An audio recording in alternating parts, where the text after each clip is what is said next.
মিষ্টি জাতীয় খাবার খেতে বাঙালিরা খুব পছন্দ করে। তেমনি একটি মিষ্টি জাতীয় খাবার হচ্ছে হালুয়া। হালুয়া খেতে এমন কেউ নেই যে পছন্দ করে না। আজ আমি গাজরের হালুয়া রান্না করব। এই হালুয়াটা কিন্তু আমাদের দেশ ছাড়াও কিন্তু বাইরের দেশে অনেকে পছন্দ করে থাকে। প্রথমেই আমি প্যানে দিয়ে দিচ্ছি ঘি। এখানে আমি 8 টেবিল চামচ পরিমাণ ঘি নিয়েছি। আমি কিন্তু একবারই কিন্তু ঘি ব্যবহার করব না, স্টেপ বাই স্টেপ আমি এখানে ঘি ব্যবহার করব। এরপরে ঘিটা একটু গরম হওয়ার পরে তার ভিতরে দিয়ে দিচ্ছি 3 টুকরা দারচিনি এবং 5টি এলাচ।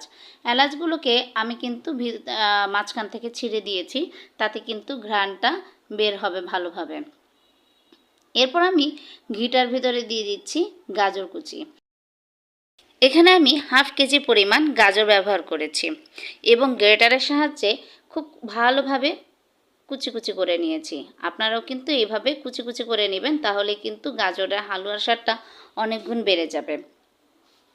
এবং এই ঘির সাথে আমি গাজরটাকে 5-6 মিনিট একটু ভালোভাবে ভেজে নেব এবং মাঝে মাঝে একটু একটু করে ঘি ব্যবহার করব। আমি প্রথমেই এখানে চিনি ব্যবহার করব, লিকুইড দুধ ব্যবহার করব না, তাতে কিন্তু গাজরের হালুয়ার যে কালারটা ওটা কিন্তু ভালো হবে। আমি অনবরত এটাকে নেড়ে চেড়ে দিব যাতে এটা তলানিতে লেগে না যায়, তাহলে কিন্তু এর স্বাদটা কমে যাবে। আমি এখানে চুলার আঁচ কিন্তু মিডিয়ামের থেকে একটু হাই ফ্লেমে রেখে কিন্তু আমি গাজরের হালুয়াটা রান্না করছি এবং বারবার কিন্তু এটাকে উল্টে পাল্টে দিচ্ছি যাতে এটা তলানিতে লেগে না যায়। গাজরের হালুয়াটা কিন্তু অতিরিক্ত রান্না করা যাবে না, আর অতিরিক্ত রান্না করলে এটা বেশি সেদ্ধ হয়ে যাবে এবং খেতে কিন্তু ভালো লাগবে না। আমরা কিন্তু অনেক সময় রেস্টুরেন্ট বা মিষ্টির দোকানেও থেকেও কিন্তু গাজরের হালুয়া খাই এবং খেতে কিন্তু অনেক টেস্টি হয়। আমি আজকে যেভাবে রান্না করছি আপনারা যদি এভাবে রান্না করেন তাহলে কিন্তু আপনারা সেই মিষ্টির দোকানের স্বাদটাই কিন্তু এখানে পাবেন। এ পর্যায়ে আমি 1 কাপ পরিমাণ চিনি ব্যবহার করব এবং চিনিটা দিয়ে কিন্তু ভালোভাবে গাজরের সাথে ভেজে নেব। আর এটাকে আমি 3-4 মিনিট একটু ভালো করে ভেজে নেব যাতে চিনিটা গাজরের সাথে ভালোভাবে মিশে যায়। অনেক সময় কিন্তু চিনিটা গলতে চায় না, তাই একটু ভালো করে আমাদের এটা নেড়েচেড়ে এটাকে মিশিয়ে দিতে হবে গাজরের সাথে, না হলে কিন্তু খেতে ভালো লাগবে না, দানা দানা হয়ে যাবে এবং হালুয়াটা কিন্তু শক্ত হয়ে যাবে অতিরিক্ত পরিমাণে। 3-4 মিনিট চিনি এবং গাজরটাকে রান্না করার পরে এই পর্যায়ে আগের থেকে জাল করে রাখা দুধ আমি এখানে ব্যবহার করছি।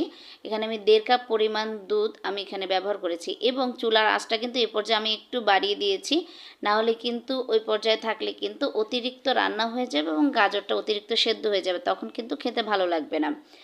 এ পর্যায়ে আমি দিয়ে দেবো এখানে লবণ, কারণ লবণটা না দিলে কিন্তু আমার কাছে মনে হয় মিষ্টি জাতীয় খাবারে ভালো লাগে না। এ পর্যায়ে আমি হাফ টেবিল চামচ পরিমাণ লবণ ব্যবহার করেছি এবং ভালোভাবে লবণটাকে গাজরের সাথে মিশিয়ে দিব। এ পর্যায়ে আরও কিছুটা ঘি আমি গাজরের হালুয়ার সাথে অ্যাড করব। আর এভাবে ঘি অ্যাড করার ফলে এই গাজরের হালুয়াটা এত পরিমাণ টেস্টি হয় যে বলার অপেক্ষা রাখে না, আপনার মুখে লেগে থাকার মতন টেস্টি হবে। হাই হিটে আমি আরও কিছুক্ষণ গাজরটাকে রান্না করব। আরও 5-6 মিনিট রান্না করার পর যে পর্যায়ে লিকুইড দুধটা একটু টেনে যাবে সেই পর্যায়ে আমি এখানে অ্যাড করব গুঁড়া দুধ। আমি এখানে 1 কাপ পরিমাণ গুঁড়া দুধ ব্যবহার করেছি। আপনারা যে কোনো ব্র্যান্ডের গুঁড়া দুধই এখানে ব্যবহার করতে পারেন। আর এই গাজরের যে হালুয়াটা, এটার যে বিশেষত্ব, সেই বিশেষত্বটা হচ্ছে এই গুঁড়া দুধটা অ্যাড করা। এই গুঁড়া দুধটা অ্যাড করার ফলে গাজরের হালুয়ার যে টেস্ট বহুগুণে বেড়ে যাবে এবং যখন আপনি মুখে দিবেন তখন মনে হবে যে আপনি অমৃত মুখে দিয়েছেন। আর এই দুধটা কিন্তু একদম গাজরের হালুয়ার সাথে মিশে যাবে না, একটু আস্তে আস্তে থাকবে, আর এর ফলেই কিন্তু গাজরের টেস্টটা আরও বহুগুণে বেড়ে যাবে। আমি এখন এটাকে নেড়ে চেড়ে দিব যতক্ষণ পর্যন্ত একদম শুকিয়ে না যায় লিকুইড দুধটা। আর একটু শুকানো পর্যায়ে কিন্তু দিয়ে দিচ্ছি এখানে আমি বাদাম, এবং এই হালুয়াতে আপনি যত পরিমাণ বাদাম ব্যবহার করতে পারবেন তার স্বাদ কিন্তু আরও বেশি বাড়বে। এখানে আমি কাঠবাদাম এবং পেস্তা বাদাম ব্যবহার করেছি এবং বাদামটাকে এই গাজরের সাথে ভালোভাবে মিশিয়ে দিব, একটু চেপে চেপে দিব যাতে গুঁড়া দুধটা এবং বাদামটা গাজরের সাথে ভালোভাবে মিশে যায়। আপনি কিভাবে বুঝবেন যে আপনার হালুয়াটা হয়ে গেছে? দেখবেন একটু চেপে ধরলেই হালুয়ার থেকে আর কোনো পানি বেরোচ্ছে না, একটু তেল তেল বেরোচ্ছে, তখনই কিন্তু বুঝতে পারবেন যে আপনার হালুয়াটা হয়ে গেছে। এ পর্যায়ে আমি চুলার আঁচটা নিভিয়ে দিব এবং ঠান্ডা হওয়ার পরে একটা বাটিতে তুলে নেব। বাটিতে তুলে নেওয়ার পরে বাদাম কুচি দিয়ে আপনি এটাকে ভালোভাবে সাজিয়েও পরিবেশন করতে পারেন বা এমনিও পরিবেশন করতে পারেন, কারণ বাদাম কুচি দিলেও এর স্বাদটা যে থাকবে আর বাদাম কুচি না দিলেও কিন্তু এর স্বাদটা বহুগুণে থাকবে। যারা ফেসবুক থেকে আমার এই ভিডিওটি দেখছেন তারা অবশ্যই আমার পেজটিতে ফলো করে রাখবেন, আর যারা ইউটিউব থেকে দেখছেন অবশ্যই আমার চ্যানেলে সাবস্ক্রাইব করে রাখবেন, যাতে সবার প্রথমেই আমার এরকম মজার মজার রেসিপি আপনি সবার প্রথমেই দেখতে পারেন। এবং ভালো থাকবেন, লাইক করবেন, শেয়ার করবেন বেশি বেশি করে, এবং আরও যাতে মজার মজার ভিডিও দিতে পারেন সেই আশা রেখে আল্লাহ হাফেজ।